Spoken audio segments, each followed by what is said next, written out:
नमस्कार, चंडीगढ़ से आपका स्वागत है। मैं हूं आरजू। आइए सबसे पहले नजर डालते हैं कुछ अहम खबरों पर। नई दिल्ली में लाचित बरफुकन की 400वीं जयंती समारोह में समापन कार्यक्रम में प्रधानमंत्री नरेंद्र मोदी ने कहा, देश का इतिहास दास्ता की कथा नहीं, बलिदान और नायकों का इतिहास है।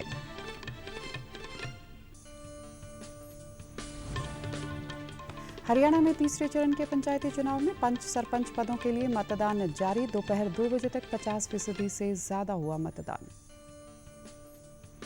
और चंडीगढ़ के लेक क्लब में मनाया गया ऑडिट दिवस। शनिवार को स्वच्छ भारत और रविवार को साइकिल रैली करवाएगा सीएजी चंडीगढ़। अब समाचार विस्तार से। नई दिल्ली में लाचित बरफुकन की 400वीं जयंती समारोह में समापन कार्यक्रम को प्रधानमंत्री नरेंद्र मोदी ने संबोधित किया। इस दौरान उन्होंने कहा कि देश का इतिहास दास्ता की कथा नहीं, बल्कि वीरता, बलिदान और नायकों का इतिहास है। लोगों को स्वतंत्रता के बाद गलत ढंग से लिखे गए इतिहास को बदलना चाहिए, लेकिन दुर्भाग्यवश ऐसा नहीं हुआ। देश अब ब्रिटिश शासन के बाद हुई गलतियों को सुधार रहा है। उन्होंने अहोम राजवंश का उल्लेख करते हुए कहा कि लाचित बरफुकन के नेतृत्व में अहोम सेना ने मुगलों को पराजित किया और गुवाहाटी को औरंगजेब के कब्जे से मुक्त कराया। इस अवसर पर केंद्रीय मंत्री सर्बानंद सोनोवाल ने लाचित बरफुकन को साहस का प्रतीक बताया। वहीं असम के मुख्यमंत्री हेमंत बिस्व शर्मा ने कहा कि बरफुकन की जयंती के सिलसिले में तैयार किए गए ऐप पर 40 लाख लोगों ने इस महान योद्धा पर अपने विचार दर्ज किए।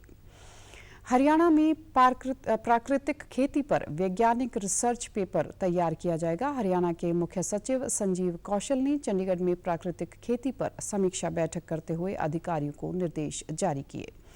उन्होंने बताया कि समय समय पर प्राकृतिक खेती के सकारात्मक परिणामों के बारे में जानकारियां मिलती रही हैं, लेकिन अभी तक कहीं भी प्राकृतिक खेती पर वैज्ञानिक रिसर्च पेपर उपलब्ध नहीं है।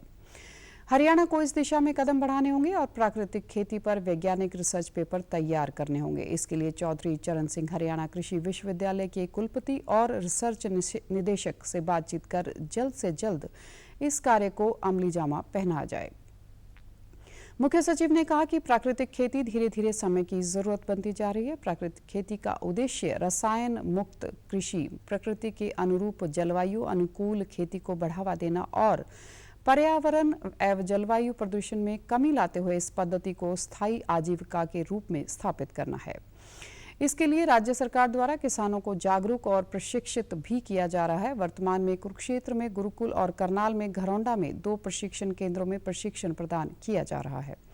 इसके अलावा जल्द ही 3 स्थान हिसार, जींद और सिरसा में प्रशिक्षण केंद्र स्थापित किए जाएंगे। अब तक 5 जिलों में इस प्रकार के प्रदर्शनी खेत तैयार किए जा चुके हैं।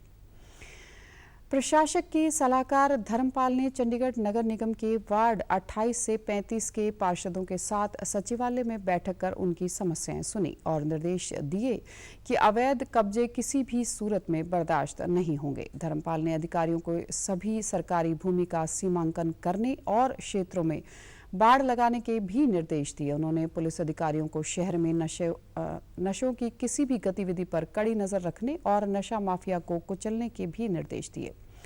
बैठक में पार्षदों ने सामुदायिक केंद्र, सरकारी school, dispensary, sports complex, anganwadi आदि को अपडेट करने की मांग की। बैठक में लावारिस वाहनों का भी मुद्दा उठा। सलाहकार ने अधिकारियों को बाजारों में खड़े वाहनों में शराब पीने वालों के खिलाफ सख्त कार्रवाई करने के लिए कहा। इस दौरान पार्षदों ने कहा कि रिहायशी इलाकों में वाहनों को रोड पर पार्क कर दिया जाता है, जिससे यातायात जाम हो जाता है। ऑडिट दिवस पर चंडीगढ़ के लेक क्लब में सेलिब्रेशन कार्यक्रम का आयोजन किया गया। इस दौरान पंजाब के राज्यपाल व चंडीगढ़ के प्रशासक बनवारी लाल पुरोहित ने बतौर मुख्य अतिथि और हरियाणा विधानसभा के अध्यक्ष ज्ञानचंद गुप्ता ने विशिष्ट अतिथि के तौर पर शिरकत की। इस मौके पर प्रशासक ने बेहतर काम करने वाले केंद्रीय ऑडिट ब्यूरो के स्टाफ सदस्यों को सराहना का टोकन दिया। प्रशासक ने उनके काम की सराहना करते हुए कहा कि एक संगठन के रूप में सीएजी सामाजिक कार्यक्रमों पर अधिक से अधिक ध्यान केंद्रित कर रहा है। आपका बहुत जिम्मेदारी का काम है।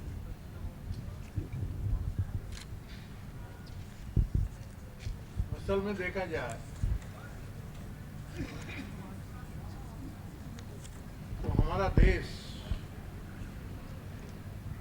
चिंता का यदि विषय है प्राइम मिनिस्टर से लेकर सभी को, तो है कि देश में भ्रष्टाचार कैसे खत्म हो।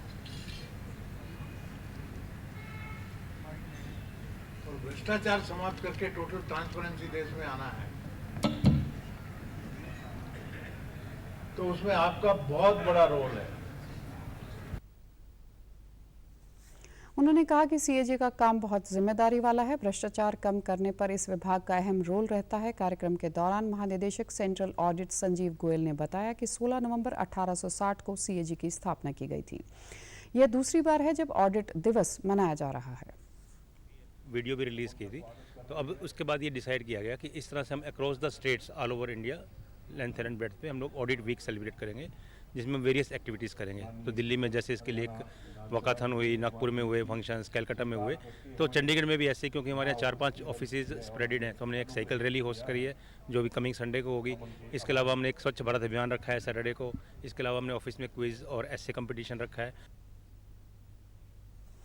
उन्होंने बताया कि इस उपलक्ष्य में देश भर में ऑडिट सप्ताह कार्यक्रम का आयोजन करेंगे, जिसमें कई तरह की गतिविधियां करेंगे। इसी के तहत शनिवार को स्वच्छ भारत अभियान, रविवार को साइकिल रैली और ऑफिस में प्रश्नोत्तरी कार्यक्रम रखा है। Indian chapter of international hepatopancreatobiliary association के सहयोग पीजीआई के गैस्ट्रोलॉजी विभाग द्वारा 5 दिवसीय कार्यशाला का आयोजन करवाया जा रहा है। इस कार्यशाला में विद्यार्थियों को उनके शहर में उपलब्ध इंफ्रास्ट्रक्चर का उपयोग कर बीमारी पहचानने और उसका इलाज करने की तकनीक बताई जाएगी। गैस्ट्रोलॉजी विभाग के प्रभारी डॉक्टर राजेश गुप्ता ने बताया कि विभाग के 3 साल पूरा होने पर यह कार्यशाला 22 से 26 नवंबर तक आयोजित की जा रही है। 4.5 दिन का प्रोग्राम है, नियरली 5 डेज। इसको हमने 5 दिन को डिवाइड किया है। इसमें एक दिन हम लीवर सर्जरीज़ के बारे में डिस्कस कर रहे हैं, एक दिन पेनक्रियाज की सर्जरीज़ के बारे में डिस्कस कर रहे हैं, एक गॉल ब्लैडर और बिलियरी ट्रैक्ट के बारे में डिस्कस कर रहे हैं। नहीं, अभी हमने मॉडल्स लाए हुए हैं जो वर्चुअल मॉडल्स हैं, और कुछ आर्टिफिशियल मॉडल्स हैं हमारे पास, जहाँ पे उनको हम डिफरेंट टाइप्स ऑफ सर्जरीज़ वो कर रहे हैं, और जो ट्रेंड फैकल्टी है वो सुपरवाइज कर रही है। उन्होंने बताया कि विद्यार्थियों को गॉल ब्लैडर, लीवर, पैनक्रियाज की सर्जरी और लीवर ट्रांसप्लांट के बारे में जानकारी दी जाएगी। देश भर के चिकित्सा संस्थानों से 30 से 35 विद्यार्थी गैस्ट्रोलॉजी से जुड़ी सर्जरी की तकनीक सीखने आए हैं। प्राथमिक प्रशिक्षण केंद्र भारत तिब्बत सीमा पुलिस बल भानु में चल रही अंतर सीमांत खेलकूद प्रतियोगिता के तीसरे दिन कई रोमांचक मुकाबले करवाए गए। ट्रिपल जंप में कांस्टेबल पूरनवासी उत्तरी फ्रंटियर पोल वैल्यूट फाइनल में कांस्टेबल भूपेंद्र सिंह उत्तरी पश्चिमी रिले फाइनल में उत्तरी फ्रंटियर 100 मीटर दौड़ में कांस्टेबल बप्पा राय ने प्रथम स्थान हासिल किया। इस दौरान terminal ballistic research laboratory Chandigarh के निदेशक प्रतीक किशोर ने बतौर मुख्य अतिथि प्रतियोगिताओं में विजेता खिलाड़ियों को सम्मानित किया। इस दौरान उन्होंने कहा कि हमें भी टास्क दिया गया है कि किस तरह हमारी ट्रेनिंग और ऑपरेशन की आवश्यकता होगी। साइंस तेजी से बढ़ रही है। नई नई तकनीक जो आ रही है, और हमें भी टास्क दिया गया है कि ITBP at 75 किस तरह की हमारी ट्रेनिंग की आवश्यकता होगी, किस तरह की आपकी ऑपरेशन की आवश्यकता होगी, क्योंकि साइंस बहुत तेज़ी से बढ़ रही है। और जिस तरह से सैटेलाइट का रोल बढ़ रहा है, ड्रोन का रोल बढ़ रहा है, और उसमें जो प्रमुख भूमिका है वो हमारे DRDO की डिफरेंट लैब्स निभाती है। उन्होंने बताया कि आज जिस तरह से सैटेलाइट और ड्रोन की भूमिका बढ़ रही है, उसमें हमारी DRDO की विभिन्न लैब विशेष भूमिका रहती है। उन्होंने खिलाड़ियों को हमेशा अनुशासन एवं खेल भावनाओं से खेलने को प्रोत्साहित किया। हरियाणा में पंचायत चुनाव के तीसरे और अंतिम चरण में 929 सरपंच और 10,362 पंच पदों के लिए मतदान जारी है। प्रदेश के 4 जिलों फतेहाबाद, फरीदाबाद, पलवल और हिसार में सुबह 7 बजे से ही लोग लाइनों में लगे हैं। दोपहर करीब 2 बजे तक 50% से ऊपर मतदान हो चुका है। देर शाम तक इन सभी पदों का परिणाम मतगणना के बाद घोषित कर दिया जाएगा। इस बार जिला परिषद, पंचायत समिति और पंच सरपंचों के चुनाव 3 चरणों में करवाए गए हैं। राज्य निर्वाचन आयुक्त धनपत सिंह ने बताया कि सभी पोलिंग बूथों पर मतदान शांतिपूर्ण तरीके से करवाया जा रहा है। इन 4 जिलों में करीब 22,27,000 मतदाता उम्मीदवारों के भाग्य का फैसला करेंगे। तीनों चरणों के जिला परिषद और ब्लॉक समिति सदस्यों के चुनाव के नतीजों की घोषणा 27 नवंबर को की जाएगी।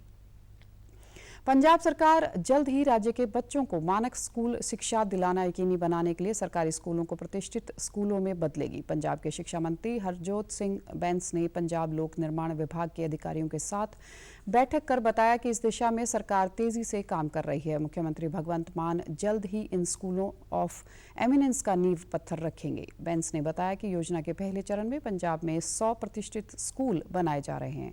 इन स्कूलों की पढ़ाई का स्तर निजी स्कूलों की अपेक्षा बेहतर होगा और ये स्कूल अभिभावकों की पहली पसंद बनेंगे। बैंस ने कहा कि पंजाब सरकार स्कूल शिक्षा को पूरे देश में आदर्श शिक्षा बनाने के लिए वचनबद्ध है और शिक्षा प्रबंध के सुधारों के लिए वह कोई भी कसर बाकी नहीं छोड़ेंगे। अब खबरें फटाफट। ऑकलैंड में न्यूजीलैंड के पहले एक दिवसीय क्रिकेट मैच में भारत को 7 विकेट से हराया। फीफा विश्व कप में ग्रुप ए के मुकाबले में पुर्तगाल ने घाना को 3-2 से हराया। आज वेल्स का सामना ईरान, कतर का सेनेगल और नीदरलैंड का मुकाबला इक्वाडोर से। 1 दिसंबर से सप्ताह में 5 दिन आम लोगों के लिए खुला रहेगा। राष्ट्रपति भवन राजपत्रित अवकाश को छोड़कर सुबह 10 बजे से शाम 4 बजे तक देख सकेंगे लोग। भारत और ईरान के बीच नई दिल्ली में हुई विदेश कार्यालय परामर्श बैठक दोनों पक्षों में राजनीतिक, आर्थिक, सांस्कृतिक और दूतावास संबंधों को लेकर की चर्चा। और आप हमारे समाचार YouTube channel DD News Chandigarh, Facebook DD News Chandigarh और Twitter handle DD News CHD पर भी देख सकते हैं। इसी के साथ चंडीगढ़ से समाचारों का सिलसिला समाप्त होता है। नमस्कार।